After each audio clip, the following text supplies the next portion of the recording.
भारतीय क्रिकेट संघाचा गब्बर अर्थात भारतीय क्रिकेटपटू शिखर धवनने क्रिकेटला अलविदा केले। आता तो आंतरराष्ट्रीय सामने खेळताना दिसणार नाहीये। सोशल मीडियावर एक पोस्ट शेअर करत शिखरने याबाबतची माहिती दिली। माझ्या क्रिकेट प्रवासाचा हा अध्याय संपवतोय। यावेळी मी माझ्या मनात असंख्य आठवणी दाटून आल्यात। मी कृतज्ञ आहे। लोकांनी दिलेलं प्रेम आणि सपोर्टसाठी मी आभारी राहीन। सगळ्यांचे धन्यवाद, अशी पोस्ट शिखरने शेअर केली। शिखरच्या या पोस्टवर त्याच्या चाहत्यांनी भावना व्यक्त केल्या। तुझी क्रिकेट खेळण्याची शैली कायम प्रभावित करत राहिली, अशी कमेंट त्याच्या चाहत्यांनी केली। शिखरने भारतासाठी 34 कसोटी, 167 एकदिवसीय आणि 68 T20 सामने खेळलेत। गब्बरने आपल्या कारकिर्दीत अनेक विक्रम केले।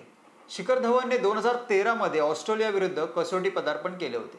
पदार्पणाच्या सामन्यातच त्याने शतक झळकावले। इतकेच नाही तर कसोटी पदार्पणात सर्वात जलद शतक झळकावणारा तो फलंदाज ठरला। गब्बरने अवघ्या 85 चेंडूत शतक झळकावले होते। आपल्या 100व्या एकदिवसीय सामन्यात शतक झळकावणारा शिखर धवन हा पहिला भारतीय फलंदाज आहे। 2018 मध्ये त्याने ही कामगिरी केली होती। शिखर धवनच्या नावावर एकदिवसीय क्रिकेटमध्ये एक खास विक्रम आहे। त्याने वन डे फॉर्मॅटमध्ये भारतासाठी सर्वात जलद 2000 आणि 3000 धावा केल्या। शिखर धवनने ऑस्ट्रेलिया विरुद्धच्या पदार्पणाच्या कसोटीत 174 चेंडूत 187 धावा केल्या होत्या। कसोटी पदार्पणातील कोणत्याही फलंदाजाची ही सर्वात वेगवान खेळी होती।